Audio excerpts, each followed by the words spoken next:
ये कहानी एक ऐसे फिशरमैन की है जिसके फिशिंग नेट में एक दिन एक रहस्यमय लड़की फंस जाती है। उस लड़की को कुछ भी याद नहीं होता, जिससे वो उसे एक जल परी समझने लगता है। लेकिन उसकी जिंदगी तब बदलने लगती है जब फिशरमैन को उस लड़की से प्यार हो जाता है। पर उससे प्यार की वजह से फिशरमैन के साथ कुछ ऐसे रहस्यमय चीजें होने लगती हैं जो हम देखेंगे आज की इस कहानी में। तो कहानी की शुरुआत में हमें समुद्र में एक बोट नजर आता है जिसमें जैक नाम का एक फिशरमैन हर दिन की तरह मछली पकड़ रहा था। लेकिन फिशिंग नेट उठाने के बाद वो देखता है कि मछली के साथ साथ एक लड़की भी अटक गई है। ये देखकर वो बिल्कुल चौंक जाता है और जल्दी जाकर उस लड़की को फिशिंग नेट से निकालता है और उसे सीपीआर देकर किसी तरह होश में लाता है। वो बिल्कुल घबराया हुआ था क्योंकि अचानक नेट में एक लड़की का फंस जाना वाकई घबराने वाली बात है। वो लड़की भी बहुत डरी हुई थी और अभी भी उसकी हालत खराब थी। तो जैक उसे उठाकर बोट के अंदर ले आता है और एक चादर उड़ा देता है। फिर उसे हॉस्पिटल ले जाने के लिए फोन करने वाला होता है, लेकिन वो लड़की मना कर देती है और कहती है मुझे कहीं भी नहीं जाना, मैं ठीक हूँ। इसके बाद जैक उससे नाम पूछता है पर वो अपना नाम बता नहीं पाती, जिससे जैक को लगता है पानी की वजह से शायद उसकी याददाश्त चली गई है। इसके बाद वो उस लड़की को लेकर अपने माँ के घर चला आता है। दरअसल उसकी माँ की डेथ कुछ सालों पहले हो चुकी थी। तो जैक ने सोचा कि ये लड़की यहाँ अच्छे से रह सकती है। फिर उसे एक दूसरा चादर उड़ा देता है और खाने के लिए उसे अपना लंच भी दे देता है। अब जैक लेट हो चुका था क्योंकि आज उसे अपनी बेटी को लेकर डॉक्टर के पास जाना था, तो उसे यहाँ रुकने के लिए कहकर वो चला आता है। उसके बाद वो अपनी एक्स वाइफ मौरा के घर पहुँचता है। दरअसल मौरा के साथ उसकी डिवोर्स हो चुकी है, पर उनकी 6-7 साल की एक बेटी है जिसका नाम है एनी। डिवोर्स के बाद मौरा उसके बॉयफ्रेंड एलेक्स के साथ रहती है और एनी भी उन्हीं के साथ वहाँ रहती है। पर एनी की किडनी खराब है और उसे ट्रांसप्लांट की जरूरत है, लेकिन जब तक मैच नहीं मिलता उसे डायलिसिस के लिए ले जाना पड़ेगा। पर आज हॉस्पिटल पहुँचने के बाद उन्हें पता चलता है कि लेट होने की वजह से डॉक्टर चले गए हैं, लेकिन फिर भी वो एक नर्स से डायलिसिस का प्रोसेस शुरू कर देते हैं। इसी बीच एनी अपने डैड से कहती है मुझे कोई कहानी सुनाओ। तो जैक अपनी प्यारी सी बेटी को एक फिशरमैन की कहानी सुनाता है जिसमें एक फिशरमैन था जो हर रोज मछलियां पकड़ता था, लेकिन एक दिन उसके फिशिंग नेट में एक खूबसूरत लड़की फंस जाती है। ये सुनकर एनी कहती है क्या वो सिल्की है जिसके बारे में मैंने चिल्ड्रंस नॉवल में पढ़ा है? वो एक जलपरी होती है जो एक दिन एक मछुआरे के जाल में फंस जाती है और उसके पास जादुई शक्ति भी होती है। तो जैक कहता है नहीं, मेरी वाली कहानी अलग है जो मैं तुम्हें फिर कभी सुनाऊंगा।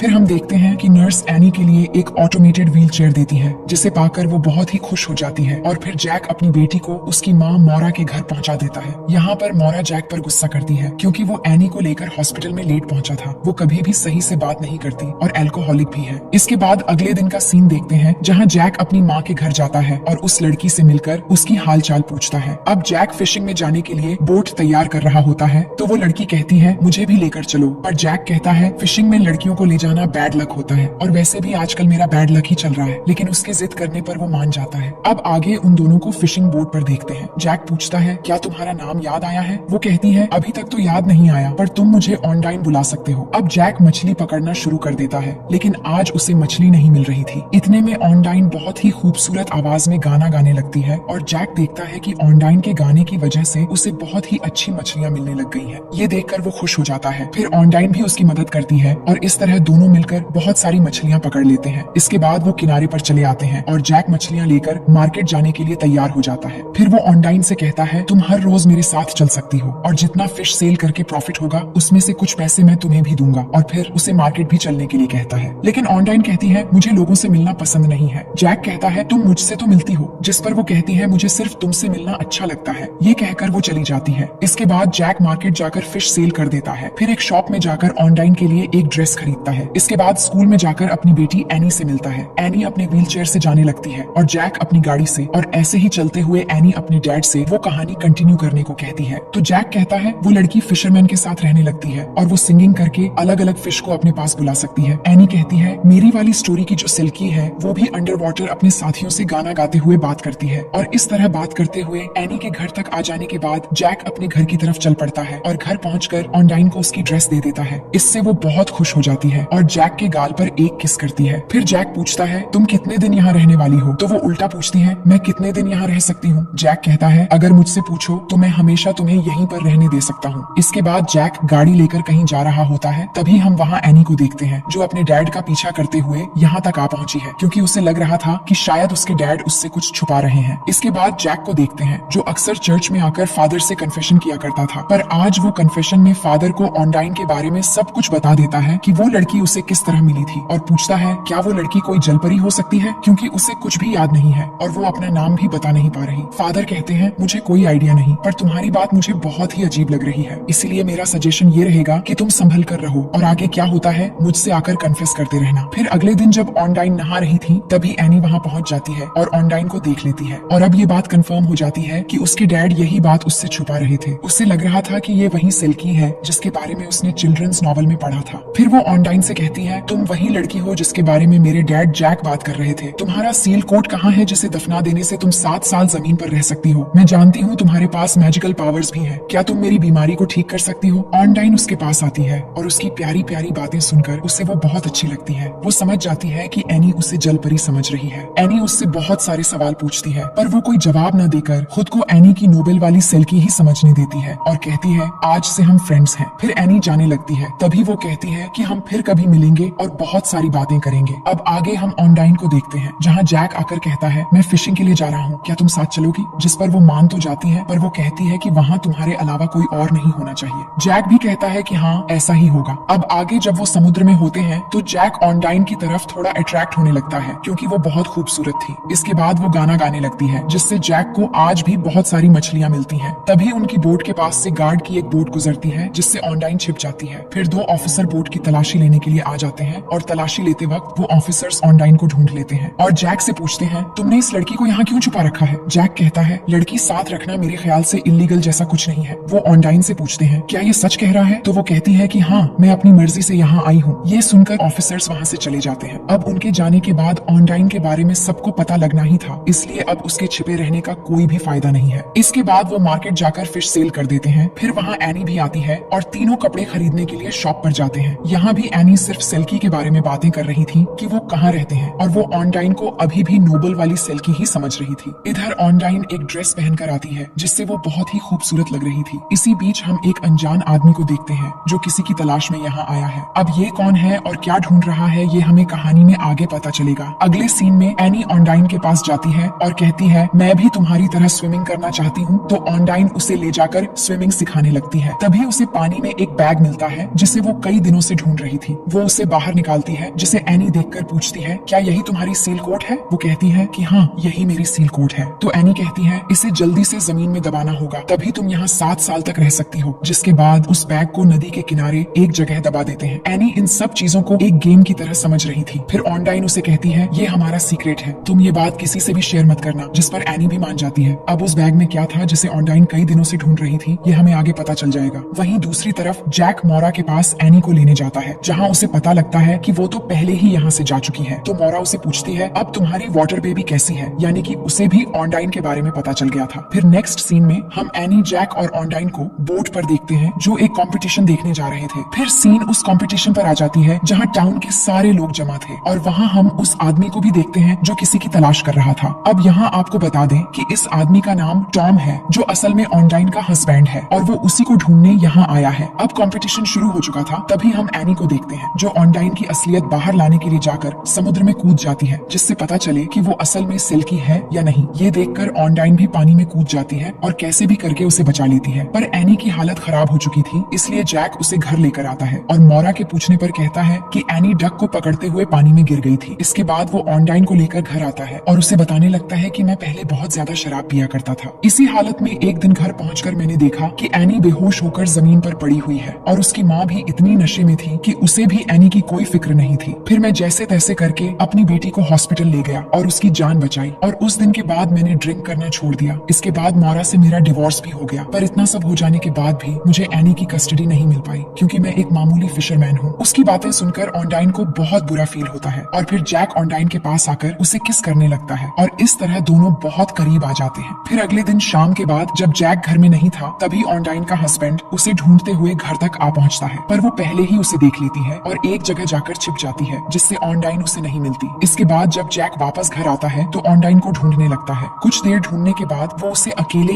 एक जगह अंधेरे में बैठे हुए पाता है। तो वो पूछता है, तुम यहाँ इस तरह क्यों बैठी हो? वो बताती है कि मेरा हस्बैंड मुझे ढूंढ रहा है और वो बहुत बुरा इंसान है। ये सुनकर जैक कहता है, अच्छा तुम्हारा कोई हस्बैंड भी है? उसे लग रहा था कि शायद ऑनडाइन की याददाश्त आ रही है जिससे हेलुसिनेशन हो रहा है। तो वो इस बात को हल्के में लेता है और पूछता है, अगर तुम्हें कोई विश मांगनी हो तो तुम क्या मांगोगी? ऑनडाइन जवाब देती है कि मैं मांगूंगी कि एनी की बीमारी ठीक हो जाए और हम दोनों इस तरह हमेशा साथ रहें। दूसरी तरफ मोरा और उसका बॉयफ्रेंड एलेक्स नशे की हालत में कार चलाकर आ रहे थे और उनके साथ एनी भी थी। पर उसी रास्ते से ऑनडाइन का हस्बैंड हस्बैंड भी कार लेकर आ रहा था। तभी अचानक उनकी कार्स आपस में टकराकर एक्सीडेंट हो जाती है, जिससे मौरा का बॉयफ्रेंड वहीं पर मर जाता है और एनी भी घायल हो जाती है। ये बात जैक और ऑनडाइन को पता चलने पर वो जल्दी से उस जगह पहुंचते हैं और उन्हें हॉस्पिटल ले जाते हैं। एनी की तबीयत बहुत ही ज्यादा बिगड़ने लगती है और उसे तुरंत किसी किडनी डोनर की जरूरत होती है। तभी डॉक्टर हैनन जैक को बताते हैं कि फॉर्चुनेटली एलेक्स की किडनी एनी से मैच हो गई है, जिसके बाद एलेक्स की किडनी एनी में ट्रांसप्लांट कर दिया जाता है। इसी बीच हम देखते हैं ऑनडाइन का हस्बैंड उसे लेने आता है और कहता है मेरे साथ चलो, लेकिन ऑनडाइन उसे मना कर देती है और वहाँ से चली आती है। अगले सीन में हम मौरा के बॉयफ्रेंड का फ्यूनरल होते हुए देखते हैं और जैक भी वहाँ होता है। मौरा बहुत दुखी थी और अब वो चल फिर भी नहीं सकती थी, इसलिए वो जैक से कहती है कि अब से एनी को तुम अपने पास रखोगे और उसकी अच्छे से देखभाल करोगे, लेकिन शर्त ये है कि तुम्हें पहले ऑनडाइन को वापस भेजना होगा जहाँ से वो आई थी, नहीं तो मैं एनी की कस्टडी तुम्हें नहीं दूंगी। ये सुनकर जैक कोई डिसीजन नहीं ले पाता कि अब उसे क्या करना चाहिए। इसके बाद मोरा और जैक आखिरी बार साथ में ड्रिंक करते हैं। फिर जैक वहाँ से नशे की हालत में अपने बोट में पहुंचकर ऑनडाइन से कहता है मैं तुम्हें वहीं लेकर जा रहा हूँ जहाँ से तुम आई हो, तुम एक जलपरी हो ना, इसीलिए अब तुम्हें मुझसे दूर जाना होगा।